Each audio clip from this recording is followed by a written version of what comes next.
6. Apesar de habituado à solenidade de uma corte, Balatchov ficou impressionado com o luxo e a pompa da corte do imperador Napoleão. O conde Turenne acompanhou-o até uma grande sala de espera onde já aguardavam muitos generais, Kammerherren e personalidades polacas. Muitos destes polacos tinham-os visto Balatchov na corte do imperador russo. Duroc avisou de que o imperador Napoleão o receberia antes do seu passeio habitual. Alguns minutos depois entrou na sala de espera o Kammerherr de serviço e, com uma vénia cortês, convidou Balatchov a segui-lo. Balatchov entrou na antecâmara, onde havia apenas uma porta dando para o gabinete, o mesmo em que o imperador russo lhe confiara a missão. Balatchov ficou sozinho à espera uns 2 minutos. Atrás da porta ouviram-se passos apressados. O Kammerherr abriu rapidamente os 2 batentes e quedou-se respeitoso à espera. Depois ouviram-se no gabinete outros passos firmes, decididos. Era Napoleão. Acabara de se arranjar para a equitação. Farda azul aberta por cima de um colete branco que lhe cobria a barriga redonda. Calças de montar brancas que lhe moldavam as coxas gordas das pernas curtas, botas à Frederica. Tinha o cabelo curto acabado de pentear, mas uma bandeja caía-lhe para a testa ampla. O seu pescoço branco e gordo ressaltava bruscamente da gola preta da farda. Cheirava a água de colónia. A sua cara cheia, de aparência jovem, com o queixo saliente, estava com aquela expressão imperial de quem recebe com majestade benevolente. Entrou com estremecimento a cada passo que dava e empinando ligeiramente a cabeça. Toda a sua figura entroncada, com os ombros largos e grossos e a barriga e o peito espetados, espontaneamente para fora, tinha aquele aspecto imponente e presunçoso dos quarentões que levam uma vida de conforto. Via-se além disso que estava num dia de bom humor. Em resposta à vénia profunda e respeitosa de Balatchov, limitou-se a acenar com a cabeça e, acercando-se dele, começou logo a falar, como quem dá alto valor a cada minuto do seu tempo e não condescende em preparar discursos, com certeza de que dirá tudo o que é preciso dizer e com propriedade. Bom dia, general, disse ele. Recebi a carta do imperador Alexandre que o senhor trouxe e tenho muito prazer em conhecê-lo. Olhou Balatchov na cara com os seus olhos grandes e logo a seguir desviou-os e pôs-se a olhar em frente. Era notório que não lhe interessava nada a personalidade de Balatchov. Via-se que apenas lhe interessava o que se passava na sua própria alma.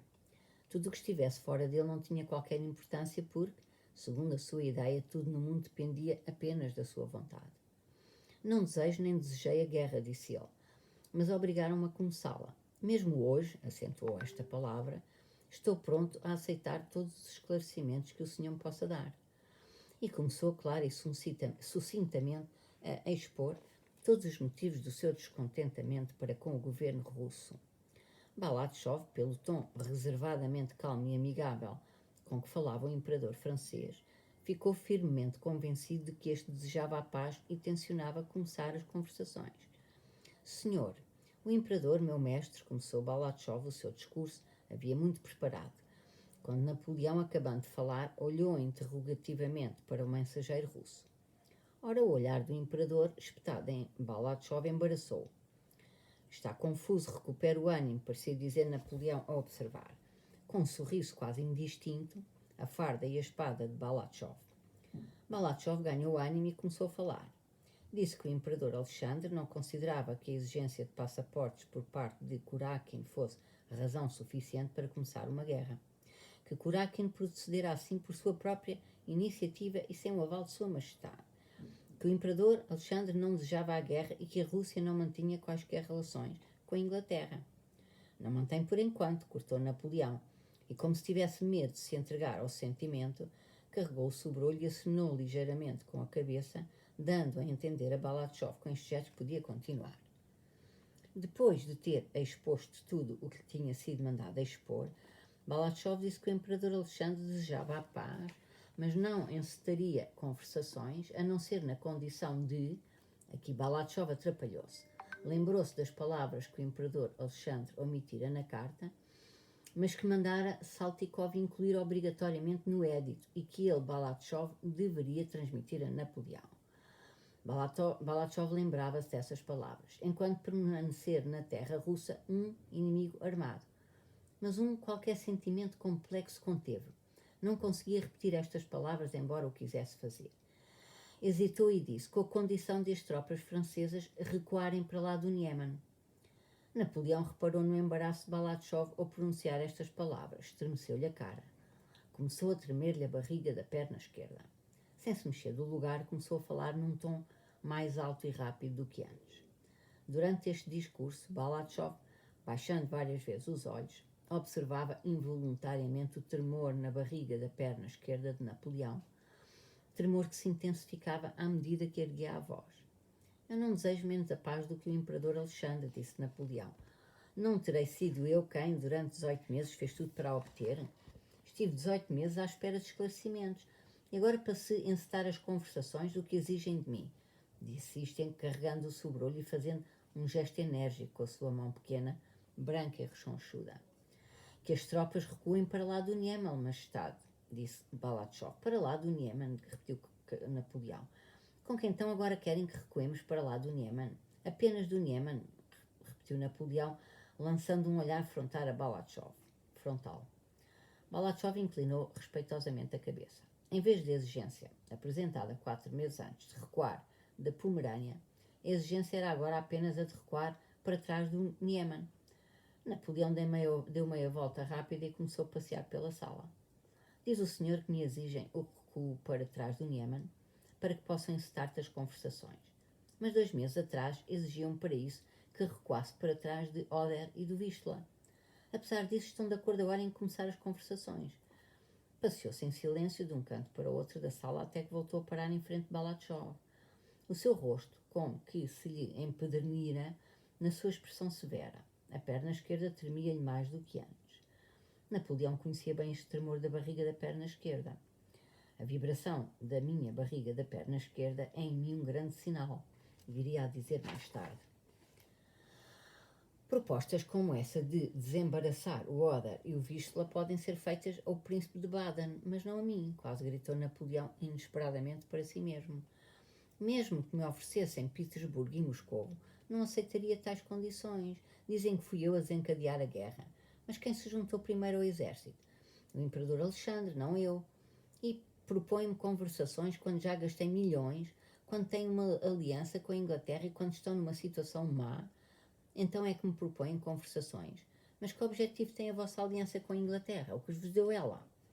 Napoleão falava rapidamente, encaminhando já o seu discurso por certo, não no sentido de expor as vantagens de um acordo de paz e discutir essa possibilidade, mas apenas para provar a sua razão e a força e concomitantemente provar a falta de razão e os erros de Alexandre. De início, na parte introdutória do seu discurso, ele tinha, pelos vistos, o objetivo de expor a vantagem da sua situação e mostrar que, apesar disso, aceitava a abertura de conversações. Mas à medida que o seu discurso se alongava, cada vez menos se sentia capaz de o controlar. Todo o sentido das suas palavras consistia já, pelos vistos, em apenas se sobrevalorizar e em insultar Alexandre, ou seja, fazer precisamente o contrário do que pretendia no início da audiência. Diz-se que a Rússia assinou a paz com os turcos, não é verdade? Balachov inclinou afirmativamente a cabeça. A paz foi assinada, começou Balachov, mas Napoleão não o deixou continuar. Estava possuído, por certo, da necessidade de falar. Só ele falar, continuando a perorar com aquela eloquência e aquele descomedimento de irritação a que são tão propensas as pessoas mimadas. Sim, sei que acordaram a paz com os turcos sem receberem a Moldávia e a Valáquia. Ora, eu daria ao vosso imperador estas províncias, da mesma forma que lhe dei a Finlândia. Sim, continuava ele, prometi e daria ao imperador Alexandre a Moldávia e a Valáquia. Mas agora não terá essas maravilhosas províncias. Entretanto, teria podido juntá-las ao seu império, e no espaço de um reinado estenderia a Rússia do Golfo de Bótnia à foz do Danúbio. Nem Catarina a Grande conseguiria fazer melhor, dizia Napoleão, andando pela sala cada vez mais exaltado e repetindo a Balachov quase as mesmas palavras que tinha dito a Alexandre em Tilsit. Teria tudo isso graças à minha amizade. Ah, que belo reino, repetiu várias vezes. Depois parou, tirou do bolso uma cigarreira de ouro, aspirou com avidez uma pitada de rapé. Que belo reino poderia ser o do imperador Alexandre. Deitou a Balachov um olhar cheio de compaixão, Mas logo que Balatchov quis fazer qualquer observação, apressou-se a interrompê-lo. O que poderia ele desejar e procurar que não encontrasse na minha amizade? Disse Napoleão, encolhendo os ombros com perplexidade. Mas não, achou mais conveniente rodear-se dos meus inimigos. E quem são eles? Continuou. Chamou para junto de si os Stein, os Arnfeld, os Bennigsen, os Wintzingerode. Stein, um traidor expulso da sua pátria. Arnfeld, um depravado e um intriguista. Wintzingerode, um súbdito fugido de França. Bennigsen, um pouco mais militar do que os outros, mas mesmo assim um inepto que não foi capaz de fazer nada em 1807 e que deveria despertar no imperador Alexandre recordações terríveis. Se eles, digamos, tivessem capacidades, poderiam ser utilizadas. Continuou Napoleão, mal conseguindo acompanhar com as palavras as considerações para demonstrar a sua força ou razão, a mesma coisa no seu entender, que lhe surgiam em catadupas. Mas nem isso é possível, não tem qualquer préstimo, tanto para a paz como para a guerra. Barclay, segundo dizem, vale mais do que os outros, mas eu não diria isso, a julgar pela primeira atividade dele. E o que fazem eles? O que fazem todos esses cortesãos? Full faz propostas, Arnfeld objeta, Bennigsen alisa, e Barclay, que deveria agir, não sabe o que deve fazer e assim se perde o tempo. O único verdadeiro militar é Bagration. É estúpido, mas tem experiência, olho certeiro e firmeza. E o papel que o vosso jovem imperador desempenha no meio desta cáfila monstruosa? Comprometem-no e lançam para cima dele a responsabilidade por tudo o que acontece. Um soberano só deve estar no exército quando é general, disse ele, lançando estas palavras como um desafio direto à cara de Alexandre.